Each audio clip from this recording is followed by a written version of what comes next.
আমাৰ এই পাগলা বাবা 1949ৰ পৰা দেশ স্বাধীনৰ এবছৰ পিছত এষ্টাব্লিছ হৈছিল আৰু পৰম্পৰা হিচাপে এইটো চলি আছে। আজি আমাৰ পাগলা বাবা শ্ৰাৱণী উৎসৱ আৰম্ভ।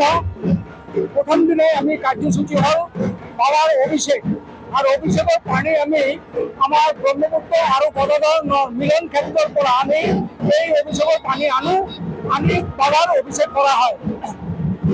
আৰু আমাৰ এই পাগলা বাবা সেৱা সমিতি আমাৰ বাৰ্তা এইটো যে আমি ভাৰতবৰ্ষ অসম ভূমি জাতি ধৰ্ম বৰ্ণ নিৰ্বিশেষে শান্তি বজাই ৰখাৰ কাৰণে আমি বাৰ্তা দিছোঁ।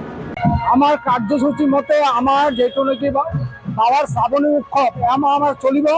এমাৰ ভিতৰত আমাৰ ভাৰতবৰ্ষৰ বিভিন্ন পুণ্যাৰ্থী ইয়াত আহিব আৰু ইয়াত যেটো আমাৰ ভাণ্ডাৰা দিয়ে ৰাইজে, এই ৰাইজেৰ ভাণ্ডাৰা এট্ৰাকশ্যন এটাই যে ইয়াত হাজাৰ হাজাৰ হাজাৰ হাজাৰ পুণ্যাৰ্থী আহে। আৰু আমাৰ পাগলা সেৱা সমিতি এনেকুৱা এটা সেৱা সমিতি যেতিয়া প্ৰাকৃতিক দুৰ্যোগ হয়, প্ৰাকৃতিক দুৰ্যোগৰ সময়ত আমি ৰাইজৰ কাষত থিয় হওঁ। আজি আমি আমাৰ ব্ৰহ্মপুত্ৰ আৰু গদাধৰ নৈৰ সমমিলনৰ সেই পানী লৈ আমি আহিলোঁ। আমাৰ বাবাৰ অভিষেকৰ কাৰণে এই পানী দি অভিষেক কৰা হ'ব আৰু এমাহ এই পানী দি বাবাৰ অভিষেক আমাৰ কৰা হ'ব।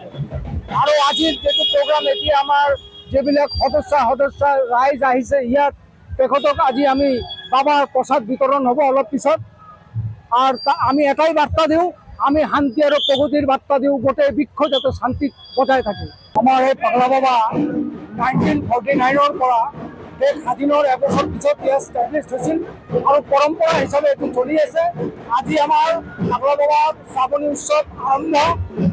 প্ৰথম দিনে আমি কাৰ্যসূচী হ'ল বাবাৰ অভিষেক আৰু অভিষেকৰ পানী আমি আমাৰ ব্ৰহ্মপুত্ৰ আৰু গদাধৰ মিলন ক্ষেত্ৰৰ পৰা আমি এই অভিষেকৰ পানী আনি বাবাৰ অভিষেক কৰা হয়। আৰু আমাৰ এই পাগলা বাবা সেৱা সমিতি আমাৰ বাৰ্তা এইটো যে আমি ভাৰতবৰ্ষ অসম ভূমি জাতি ধৰ্ম বৰ্ণ নিৰ্বিশেষে শান্তি বজাই ৰখাৰ কাৰণে আমি বাৰ্তা দিছোঁ। আমাৰ কাৰ্যসূচী মতে আমাৰ যেটো নেকি বাবাৰ শ্ৰাৱণী উৎসৱ আমাৰ চলিব। এমাৰ ভিতৰত আমাৰ ভাৰতবৰ্ষৰ বিভিন্ন পুণ্যাৰ্থী ইয়াত আহিব আৰু ইয়াত যেটো আমাৰ ভাণ্ডাৰা দিয়ে ৰাইজে, এই ৰাইজেৰ ভাণ্ডাৰা এট্ৰাকশ্যন এটাই যে ইয়াত হাজাৰ হাজাৰ হাজাৰ হাজাৰ পুণ্যাৰ্থী আহে।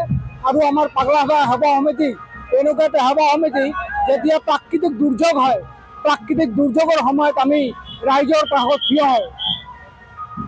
আজি আমি আমাৰ ব্ৰহ্মপুত্ৰ আৰু গদাধৰ নৈৰ সমমিলনৰ সেই পানী লৈ আমি আহিলোঁ।